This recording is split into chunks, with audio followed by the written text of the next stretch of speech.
Hello and welcome to the next lecture of concept of valuation. आज हमने start करेंगे यहाँ पे एक नया टॉपिक। बेसिकली इसके बारे में हम पढ़ चुके हैं but we have studied it in the practical terms. ठीक है, जितना भी हमने अभी तक पढ़ा है सिंपल इंटरेस्ट और कंपाउंड इंटरेस्ट के बारे में, वो सब यहीं से अराइज होता है, that is time value of money. So discuss करते हैं कि what the time value of money is all about. Time value of money is the idea that is money available at the present time is more than the same amount in the future due to its potential earning capacity. The core principle of finance holds that money can earn interest at any amount is worth more than sooner it is received. अब यहाँ पे कहने का मतलब क्या है?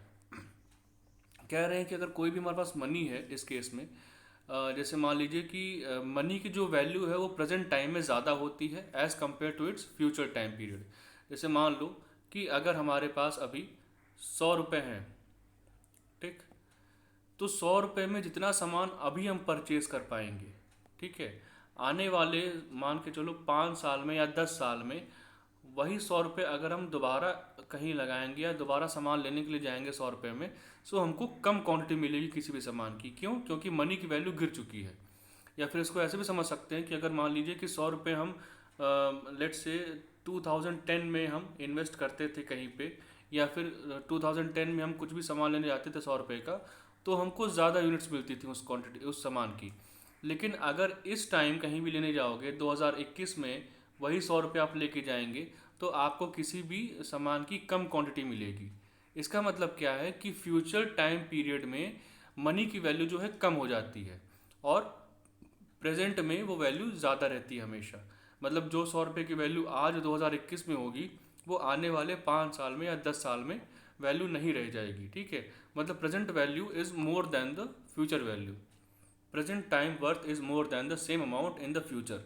ठीक, मतलब जितनी हमने क्वांटिटी इन्वेस्ट करेंगे आज और जितना हमको उससे रिटर्न मिलेगा आने वाले 5 साल में या 10 साल में, उसका कम इंटरेस्ट मिलेगा या फिर कम पैसा हमको मिलेगा। The time value of money is an important concept in financial management.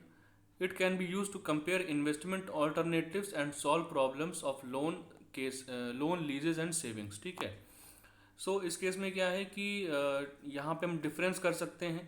ठीक, अगर मान लीजिए कि कोई लोन लिया है हमने और लोन 5 लाख का है, तो अगर हम 5 लाख ही पे करेंगे 5 साल के बाद, तो उस मनी की वैल्यू गिर चुकी होगी। ठीक है, 5 साल की वैल्यू जो आज है 5 साल के बाद 5 लाख की वैल्यू जो आज है 5 साल के बाद उतनी वैल्यू उस 5 lakhs की नहीं रह जाएगी। ठीक, सो प्रेजेंट वैल्यू जो होगी हमेशा ज़्यादा होगी as compare to the future value. ठीक है, now TVM helps us to know the value of money invested. As the time changes, the money invested on any project firm also changes, and its present value is calculated by using the mathematical formula.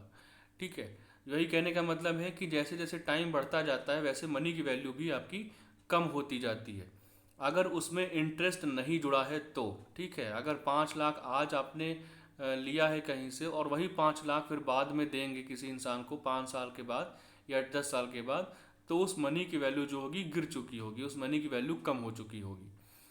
Which tells, अब इसको निकालने का formula क्या होता है? Present value is equal to future value upon 1+i।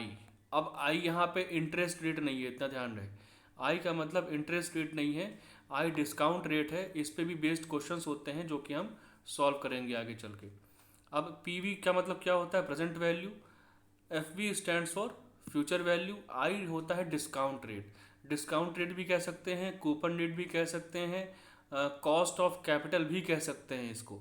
And n is number of periods until future value is received.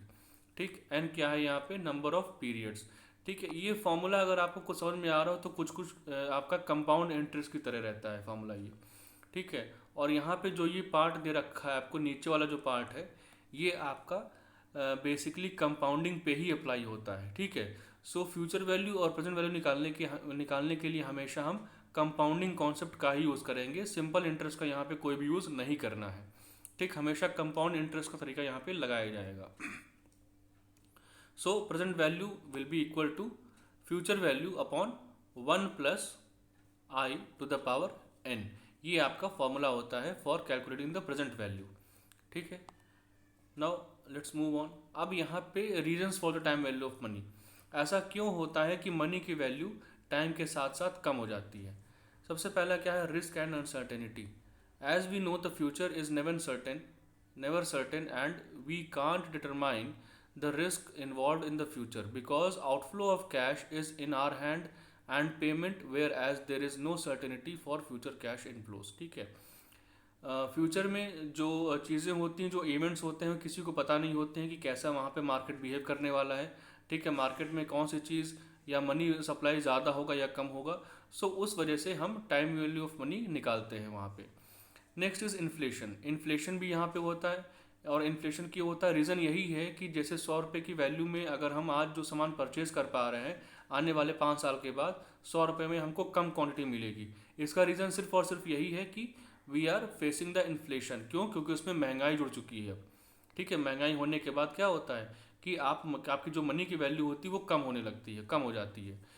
In inflationary economy, the money received today is has more purchasing power than the money to be received in the future। वही कहने की बात है, जितना पैसा आप invest करके आज सामान परचेज कर लेंगे, अगर उतना ही पैसा फ्यूचर में इन्वेस्ट करेंगे तो आपको कम क्वांटिटी ऑफ गुड्स मिलेंगे वहाँ पे। सो बिकॉज ऑफ इन्फ्लेशन भी आपके यहाँ पे टाइम वैल्यू ऑफ मनी निकालना ज़रूरी हो जाता है। Next is consumption. Consumption in individuals generally prefer current consumption to the future consumptions. अगर एक इंडिविजुअल की बात करेंगे, कस्टमर की बात करेंगे, सो वो यही चाहेगा कि जो भी उसके पास मनी वैल्यू है उसमें वो आज ही इन्वेस्ट करके वो प्रोडक्ट खरीद ले, ना कि फ्यूचर पे वो टाले। क्योंकि फ्यूचर में क्या होगा कि उस प्रोडक्ट की वैल्यू जो होगी बढ़ जाएगी और मनी की वैल्यू जो है कम हो जाएगी। Next is investment opportunities. An investor can profitably use the received money today to get higher return tomorrow or after a certain period of time। कैसे होगा देखते हैं। If an individual is given an alternative either to receive 10,000 now or 10,000 now or after 1 year, he will prefer 10,000 now। This is because today he may be in a position to purchase more goods with this money than what he is going to get in the same amount for the future।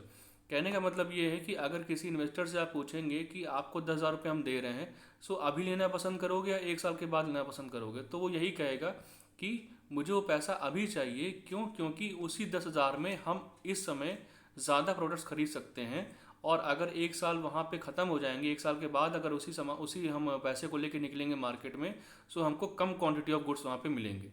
ठीक है, so investment opportunities के तौर पे भी आपका time value of money यहाँ पे apply होता है, और इन्वेस्टमेंट को देखते हुए भी हमको time value of money analysis करना पड़ेगा यहाँ पे। सो बेसिकली आपके 4 कंपोनेंट्स थे यहाँ पे, that was risk and uncertainty, inflation and यहाँ पे कंजम्पशन एंड इन्वेस्टमेंट अपॉर्चुनिटीज़। ये 4 फैक्टर्स को लेकर ही टाइम वैल्यू ऑफ मनी यहाँ पे बनता है। नेक्स्ट, इम्पोर्टेंस क्या है टाइम वैल्यू ऑफ मनी की। टाइम वैल्यू ऑफ मनी निकालते क्यों हैं? बेसिकली इसलिए निकालते हैं कि हमको पता चल पाए कि जितना पैसा हम आज अपने पास अर्न कर रहे हैं, या फिर जो पैसा हमारे पास आज भी रखा हुआ है, उसकी फ्यूचर वैल्यू कितनी होगी। ठीक है, इसकी वजह से हम time value of money analyse करते हैं। इन इन्वेस्टमेंट डिसीजंस, सबसे पहला आपका इंपॉर्टेंस है इन investment decisions. In small businesses often have limited resources to invest in the business operations, activities and expansion। One of the factors we have to look at is how to invest is the time value of money। ठीक है, जो भी आपके छोटे मोटे business होते हैं उनके पास फंड्स की कमी होती है हमेशा। उनके पास इतने फंड्स नहीं होते हैं कि वो हर एक इन्वेस्टमेंट में लगा पाएँ, हर एक प्रपोजल में लगा पाएँ। सो टाइम वैल्यू ऑफ मनी निकालने का एक बेनिफिट ये होता है कि उन छोटे मोटे बिजनेस को पता लग जाता है कि हम अपना पैसा कहाँ लगाएंगे तो हमको उससे बेटर रिटर्न मिलने के चांसेस हैं। ठीक है, सो वो अपने फंड को वेस्ट करने से यहाँ बच जाते हैं। Next is in capital budgeting decisions.